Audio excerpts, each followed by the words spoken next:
Hello, नमस्कार, आदाब, सत श्री अकाल और अस्सलाम वालेकुम। मैं हूं मोहम्मद अहमद काज़मी, लेकर आया हूं आपका पसंदीदा कार्यक्रम आपके रूबरू। आज बहुत ही अहम इशू है जिस पर हम बात कर रहे हैं। गोदी मीडिया ने इलेक्शन का जो एग्जिट पोल बताया है, जिसको रवीश कुमार ने अपने तरीके से एग्जिट खोल कहा है, और उसका कई तरीके से मजाक भी उड़ाया जा रहा है।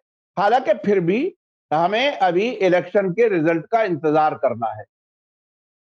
भारत में आजादी के बाद ये पहला मौका है कि किसी एक पार्टी, खासतौर पर बीजेपी के लिए, नेताओं के लिए, कन्वेंसिंग करने वालों के लिए, गांव वालों ने, कस्बे वालों ने बाकायदा बोर्ड लिख करके लगाए हैं कि बीजेपी वालों का आना मना है। यहां पर इस किस्म की नफरत किसी एक पार्टी से आजादी के बाद अब तक नहीं देखी गई है। इसके बावजूद गोदी मीडिया बीजेपी की सरकार बनवा रहा है यूपी में।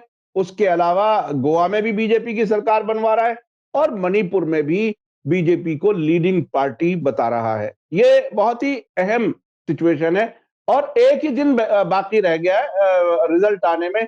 आज 9 तारीख है और 24 घंटे से कम रह गए हैं रिजल्ट सामने आने में। इस मौके पर शब्बीर अहमद विद्रोही साहब, जो एक लंबे अरसे से पॉलिटिक्स में हैं, इस वक्त नेशनलिस्ट कांग्रेस पार्टी एनसीपी के माइनॉरिटी डिपार्टमेंट के हेड हैं, और वो बहुत ही आजादाना तरीके से, बहुत ही बेबाक अंदाज में सियासी चर्चा है वो करते हैं, और बहुत ही बेबाक अंदाज में अपनी बात रखते हैं। विश्लेषण बहुत अच्छा होता है उनका। अब से पहले हमने वेस्ट बंगाल के मामले में भी आपसे बात की थी, और बिहार के बारे में भी बात की थी। अब शब्बीर अहमद विद्रोही साहब, वेलकम है आपका मीडिया स्टार वर्ल्ड को, आपने वक्त दिया। आप बताइए कि इस एग्जिट पोल या एग्जिट खोल को आप किस तरह से देख रहे हैं? आपके दर्शकों का अभिवादन करते हुए आपके प्रश्न पर मैं उत्तर दे रहा हूं। पहली तो ये कि ये एजिट पोल है या खोल है या इसमें कुछ भी होल है या चारों तरफ का गोल है, ये किसका फेंका बोल है, ये आपके सामने 10 तारीख को आएगा। लेकिन चूंकि हमारा जहां तक इस पे नजरिया है और मैं देख रहा हूं, तो मुझे लगता है कि जो आखिरी प्रचार के समय में मुख्यमंत्री से लेकर के प्रधानमंत्री से लेकर सारे मंत्री के मुंह पर नमक खाने तक की बात आ गई थी, तो शायद ये गोदी मीडिया जो नमक खाई है उसका वो शरीयत दे रही है, और इसीलिए उनको इस तरह की बात कह रही है। बाकी इसमें कुछ नहीं है। हम बस इतना ही जानते हैं कि ये दिल को तसल्ली देने के लिए गालिब ख्याल अच्छे हैं, तसल्ली देने के लिए ये ख्याल अच्छे हैं। जो आपने एक सवाल कहा कि पहली बार आजादी के बाद किसी भी प्रचार में गांव में, गली में, कूचे में आने से रुकावट के बोर्ड अगर लगे हैं, तो ये पहला चुनाव है। और मैं बड़ा अचरज में हूं कि इतनी चीजें होने के बावजूद, किसान आंदोलन होने के बावजूद, गांव में ढुकने देने के बावजूद, इनके पास कौन सा मेथड है जिसके जरिए ये बता रहे हैं कि इतनी सीटें पा रही हैं और सरकार बन रही है। इस पर तो बड़ा संदेह हो अच्छा रहा अच्छा, है। शब्बीर साहब, आगे बढ़ने से पहले, क्या ये कोई ईवीएम में गड़बड़ी करने का रास्ता तो तैयार नहीं किया जा रहा है, या हमारा क्या? संदेह उसी पर है। हमारा संदेह उसी पर है। उस पर ये संदेह है कि चूंकि ये कल गए हम गड़बड़ी के जरिए जीत जाए, तो लोगों में ये मैसेज जाए कि देखो एग्जिट पोल तो मुझे जिता ही रहा था, तुम हम्म, लोगों को क्या पता है। हम्म, खामोश जो वोट थे वो हमको मिले, हम्म, लाभार्थी के वोट हमको मिले, केवल यादव मुस्लिम के उधर गए, बाकी कौम के वोट हमको मिले। हम्म, मायावती भी खड़ा होकर के कह देगी 14 की तरह। याद कीजिएगा पार्लियामेंट के समय में वो बोली थी कि मैंने समाजवादी न जीतने पाए इसलिए हमने अपना वोट जो है ट्रांसफर कर दिया था भाजपा की तरफ। तो ये हम्म, भी बोलने का उनको मौका मिल जाएगा। तो ये हम्म। एक चीज है, एक धारस बनाने के लिए और ये भूमिका बनाने के लिए ये सब चीजें काम में आ सकती है। मैंने देखा है कि मैंने हालांकि विदेशों में भी बहुत सी ऐसी मिसालें हैं, ईरान की भी है। एक बार जब वो इलेक्शन में किसी और को जिताने की खबर दी गई और असली खबर आई, तो प्रोटेस्ट शुरू हो गए। यानी वो एक प्रोटेस्ट शुरू कराने की तैयारी के तौर पर बाकायदा अमेरिका ने वहां साजिश की थी। अभी वो उसकी डिटेल में मैं जाना नहीं चाहता, लेकिन क्या वो मीडिया जिसमें रूपर्ट मर्डोक, अमेरिका के बहुत बड़े मीडिया टाइकून, उनका भी पैसा लगा हुआ है, जिस हुकूमत से इजराइल और अमेरिका बहुत खुश नजर आता है, क्या उसी हुकूमत को जारी रखने के लिए ये कोई इंटरनेशनल साजिश का भी हिस्सा हो सकता है? बिल्कुल, इससे इनकार नहीं किया जा सकता है। काज़मी साहब, आप खुद देख लीजिए, जिन जिन लोगों ने भी ये ईवीएम मशीन का निर्माण जहां से हुआ, उन्होंने खुद उसे फेंक करके बैलेट पर आ गए। हमारे भारत में ये क्यों अटका पड़ा है, इसके लिए कुछ हम समझ में नहीं आता है। दूसरी चीज, जब आपके अकाउंट हैंग किए जा सकते हैं, जब आपके मोबाइल को इधर से उधर ट्रांसफर और हैंग किए जा सकते हैं, तो ये तो मशीन चलने वाली है, तो इसमें भी कुछ न कुछ किए जा सकते हैं। मगर चुनाव आयोग जब भी चुनौती देता है तो कोई नहीं जाता है। आपको पता है, भारत में सभी पार्टियों के अंदर इंजीनियर होंगे, लेकिन नहीं जाते हैं। जिसने बनाया है, जहां से ये मशीन बनी है, वहां के लोगों को इसका सारा पोल पट्टी का पता है। लेकिन अब हम उस पर कुछ इस तरफ जाना नहीं चाहते हैं। हम यही देख करके खामोश हैं कि क्या देश के अंदर महंगाई का मुद्दा, बेरोजगारी का मुद्दा, बेकारी का मुद्दा और लाशों से भरी हुई गंगा और कुत्ते नोच रहे थे, ये सारी चीजें एक तरफ हो जाएंगी और जातिवाद और ये सारी चीजें एक तरफ हो जाएंगी, ऐसा तो हमें नहीं लगता है। जो दिखा रहे हैं भरोसे के लायक नहीं है, लेकिन वो कहां से दिखा रहे हैं, वो तो दिखाने वाले जानेंगे। 10 तारीख ये बताएगा।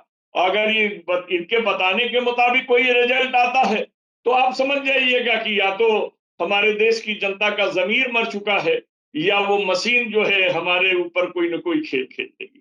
तो बाकी कुछ ये खाली। मशीन मशीन के खेल की जहां तक बात है, और आपने ये भी बताया कि और पॉलिटिकल पार्टियां, जो अपोजिशन पार्टियां, वो इलेक्शन कमीशन नहीं जाती, उसमें एक तरह की बददिली भी नजर आती है। वो आमतौर पर लोगों से ये तो शिकायत करते हैं कि आप वोट दूसरे को क्यों दे रहे हैं और हमें दें, लेकिन इतनी कोशिश वो संजीदगी से नहीं करते।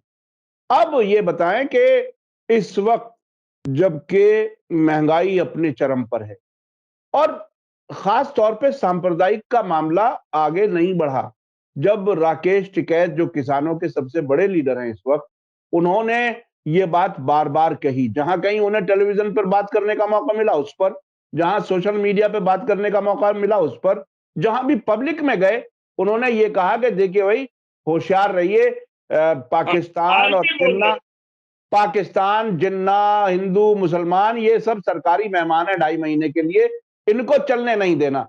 ये बात वो बार-बार कहते रहे और वो चला भी नहीं। तो ऐसी हालत में आखिर फिर कौन-सा ऐसा मुद्दा है जिससे बीजेपी उम्मीद कर सकती है? देखिए, बीजेपी जो बात कह रही है, वो उसे 5 किलो गेहूं और इस पर बड़ा भरोसा है, वो ये जानती है।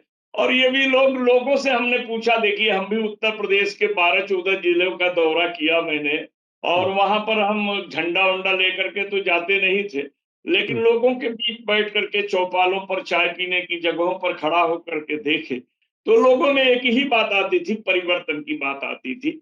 हुँ, और लोगों के सामने ये भी लोग सवाल करते थे कि फिर गुंडा राज आ जाएगा, तो वो बोले इस गुंडे से तो वो गुंडा बड़ा खराब नहीं होगा, इस तरह के भी लोग उत्तर दे रहे थे। और हुँ, यादव बिरादरी के तरफ जब इशारा किया जा रहा था, तो लोग कह रहे थे कि देखिए अखिलेश ने इस बार यादवों को टिकट भी कम दिया है और ऐसा किया है, वैसा किया है। और दूसरी चीज, जो जातीय समीकरण के जो एकता दिखाई गई है राजभर मुस्लिम और यादव के, अगर इन्हें जोड़ा जाए तो ये उत्तर प्रदेश में 20-21% मुसलमान हैं और 12% यादव हैं और 11% राजभर हैं, या 8 मान लीजिए। इनको अगर जोड़ दीजिए तो 40% तो ऑटोमेटिक बन जाता है। इसमें से 10-5 इधर कीजिए तो परसेंटेज के हिसाब से भी सरकार। अच्छा, ये निकले हुए दलित समाज पिछली बार 75% दलित समाज ने भाजपा को वोट दिया था, राजभर समाज ने 100% वोट दिया था।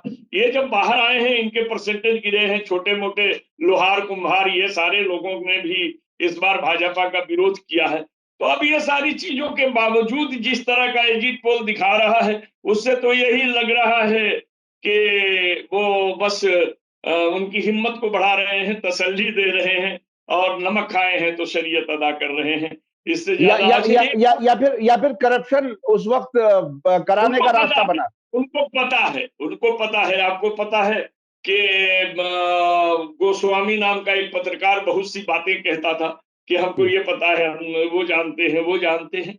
उसी तरह पता देखिए, एक बार और मैंने देखा है कि चुनाव आयोग के जो अधिकारी हैं, वो हर बूथ पर 10-15 वोट बढ़ा देते हैं।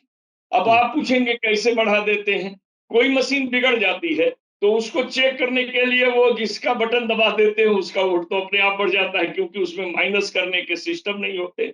और हम्म, उसको सिखाया जाता है कि आप जब भी बटन दबाएँ, तो अगर एक आपने कमल का दबाया, तो एक पंजे का जितने उसमें बने हुए निशान हैं, सबका एक-एक दबा दीजिए। समझ रहे हैं कि नहीं? हम्म, और उसको एक लिख दिया जाता है कि बैलेट पेपर पर इतने जो वोट गुजरते हैं वोटर से, तो उसका एक अलग रहता है, और इतने वोट जाँच के ज़रिए बढ़ाए गए। तीसरी चीज़ आपने देखा होगा, 60 बरस से ऊपर वालों के वोट जो है फार्म पर लिए गए, और जिसको आप पोस्टल वोट कहते हैं, तो हम्म, वो पोस्टल वोट में भी बड़ी धांधली हुई है। हम्म, तो हमको लगता है कि इन धांधलियों का अंदाजा उन्हें लगा है, वरना मैं ये कह रहा हूँ कि बात नमक तक चली गई, बात प्रधानमंत्री को 3 दिन डेरा डालने तक चली गई, मंडपों में जिनके कुर्सियां खाली रही, नेता भागते रहे, लोगों को दौड़ाया गया, गांव की गलियां बंद कर दी गई, उसके बाद इतनी सीट अगर ये पा रहे हैं, तो ये हंसने की ही बात है। और अब आपको इससे ज्यादा हम कुछ नहीं कह सकते हैं। हम अच्छा इतना अच्छा जरूर अच्छा। जानते हैं, अ, जी जी, अपनी बात पूरी कर। हम इतना जरूर जानते हैं कि ये ओपिनियन पोल वाले, शायद ये पोल पोल है या अंदर से सब खोल है, ये पता नहीं चल पा रहा है। कारण ये कि हमने तो 12-14 जिला में आपको नाम भी बता देता हूँ कि मैं देवरिया, बलिया, गाजीपुर, आजमगढ़, आपके मऊ, ये सारे इलाके में घूमा, और क्या गया, एक भी तो हमसे नहीं पूछने आए कि किसको आपने वोट दिया, किसको आपने ये किया। हमको कहीं सर्वे करते हुए नहीं दिखे। समझ रहे कि नहीं? लेकिन ये किस सर्वे से बनाते हैं, अपने को पता नहीं। अच्छा अच्छा, इस पूरे उत्तर प्रदेश में खास तौर पर, चूंकि वो बहुत ही अहम स्टेट है, वहां असदुद्दीन ओवैसी भी बड़े तम तराक के साथ मैदान में थे, और उनको इसमें एग्जिट पोल में कोई सीट क्या उनको मिलती हुई दिखाई गई है? क्या नहीं, क्या कुछ है? इस बार बिल्कुल आपको बताता हूँ कि जो लड़ रहे थे इनके कैंडिडेट अवेशी के, हम हम्म, उनके रिश्तेदार से भी पूछे कि भैया हम्म, आपका रिश्तेदार लड़ रहा है, बोले बेकार का लड़ रहा है, क्या लड़ने से फायदा है? हम वोट के महत्व को घटाना नहीं चाहते हैं। जहां पर एक तरफ योगी और मोदी जैसे जालिम बैठे हैं, इनको हटाना है, तो हमारे वोट का बंटवारा नहीं चाहिए। तो हमको ऐसा लगता है कि इन्हें जिस अंदाज से ये गए थे उत्तर प्रदेश, इन्हें बंगाल जैसा झटका वहां भी मिल रहा है, इसलिए यहाँ पर कोई सीट उट मिलने की उम्मीदें नहीं दिखाई दे रही हैं। ये बिहार में इनका मन बढ़ गया था, मगर यूपी यूपी है, उठापटक करने वाली है। और अब तक के रिजल्टों को देखते हुए भी मुझे लगता है कि भाजपा नहीं आएगी, क्योंकि वहां कोई भी सरकार दोबारा रिपीट नहीं हुई है। हम्म, कांग्रेस के शासन के समापन के बाद से कोई भी जी। सरकार दोबारा रिपीट नहीं हुई है। अच्छा, शब्बीर अहमद विद्रोही साहब, एक बात ये बताइए कि अब जबकि बस एक दिन बाकी है रिजल्ट आने में, अब आप किस किस स्टेट में किस किस की सरकार बनती हुई देख रहे हैं? आपका अपना असेसमेंट क्या है? देखिए, हम महंगाई, उत्पीड़न, अराजकता और बेरोजगारी, बेकारी को देखने के बाद हम तो एक ही निष्कर्ष पर पहुंचे हैं कि देश उसी तरफ चलता है, नौजवान जिधर चलते हैं। और नौजवान बेरोजगारी से इतने तंग थे कि वो परिवर्तन के तरफ चले हैं। केवल हमें एक जगह संदेह होता है कि वहां पर से कुछ रिजल्ट, परिवर्तन वहां भी हो सकता है, क्योंकि वहां कांग्रेस की सरकार थी पंजाब में, तो हम्म, परिवर्तन वहां भी हो सकता है। हम्म, लेकिन जहां भी हम देख रहे हैं, पूरे सरकार में परिवर्तन की बात हमारे जहन में है, और मुझे लगता है कि भाजपा को कोई स्टेट नहीं मिलने वाला है यानी परिवर्तन। पांचों राज्यों में से कोई भाजपा को नहीं मिलने वाला? नहीं, हमको तो नहीं लगता है, हमको नहीं लगता है। नेक टू नेक की लड़ाई अगर है भी, तो उत्तराखंड में दिखा रहे हैं, गोवा में दिखा रहे हैं, मगर गोवा में तो हम इसलिए चुप हैं कि सरकार का बात मैं नहीं कर पा रहा हूं, कि बड़ी पार्टी हो के भी कांग्रेस अपनी सरकार नहीं बना पाई थी। तो अगर एक आध सीट कम रहेगी भी तो कैसे बना पाएगी? बनाने की ताकत जो है वो नेताओं को खरीदने की, या ईडी, सीडी और सीबीआई ये सब बन गए भाजपाई, और यही है इनके सारे भाई। कहीं इनका डर बैठा करके, कहीं खरीदारी करके अगर सरकार बना ली जाए, तो ये ताकत केवल भाजपा के अंदर है, बाकी किसी दूसरी पार्टी के अंदर इतनी ताकत नहीं है कि वो नेताओं को खरीद कर अपनी सरकार बना सके। और ये उदाहरण मैं इसलिए दे रहा हूँ काजमी साहब कि बनी हुई सरकारें चली गई कांग्रेस की, चाहे कर्नाटक की रही हो और चाहे मध्य प्रदेश की रही हो, ये अपने नेता को नहीं बचा सके, वो बिक गए। तो जहां ये कम रहेंगे तो कहां से खरीद के बना सकेंगे? इसलिए गोवा और मिजोरम में कुछ खेल हो सकता है, इससे इनकार नहीं किया जा सकता। अच्छा, एक बात आखिरी, ये बताइए कि इस वक्त आप इसी साल के आखिर में दिसंबर में गुजरात और हिमाचल के रिजल्ट आने वाले हैं। इन चुनाव 5 राज्यों के रिजल्ट के बाद में उन राज्यों पर भी असर पड़ेगा क्या? ऑटोमेटिक देखिए, ये होता है, ये तो आप जानते हैं ना कि कुछ ना कुछ असर होता है। और वो अगर यहाँ से फिर आते हैं तो जो 5-7% जो वोटर होते हैं, जो नर्वस होते हैं, जो ये कहते हैं अरे साला इतना मेहनत करने के बाद ये आ रहे हैं तो साला कौन मेहनत करने जाए, इस तरह की जो भावनाएं, हीन भावनाएं जो जन्म लेती हैं, वो रिजल्ट पर असर डाल देती हैं। और आने वाले रिजल्ट का असर होगा। अभी आपको बता दूं कि ये उत्तर प्रदेश में इधर में जो जनता बाहर निकली है, जनता चुनाव लड़ रही है, इसका सबसे बड़ा श्रेय जो है बंगाल के चुनाव का असर इधर आया है। वो चुनाव देख करके इनका मनोबल बढ़ गया है। अगर जनता का मनोबल वहां गिर गया होता, अगर भाजपा बैठ गई होती बंगाल में ना, तो ये चुनाव का असर भी दूसरी तरफ चला जाता। और ये किसान आंदोलन जो 13 महीने चले, ये चले, इन सबों ने, ऐसा लग रहा था उत्तर प्रदेश में कि जनता चुनाव लड़ रही है, पार्टियां चुनाव नहीं लड़ रही। जी, जी, जी, जी। बहुत-बहुत शुक्रिया शब्बीर अहमद विद्रोही साहब। और डेमोक्रेसी में जनता ही सबसे अहम है। पार्टियां तो आगे पीछे हो जाती हैं, ईडी और दूसरी चीजों से डर करके भी कुछ नेता घरों में बैठ जाते हैं। और कुछ लोगों के बारे में तो इस हद तक भी कहा जाता है कि आरएसएस के ताल्लुकात सारी पार्टियों में कहीं ना कहीं हैं। वो घुमा फिरा करके अपना चेस का जो है वो खेल अपने हिसाब से चला लेते हैं। लेकिन आने वाला वक्त बताएगा।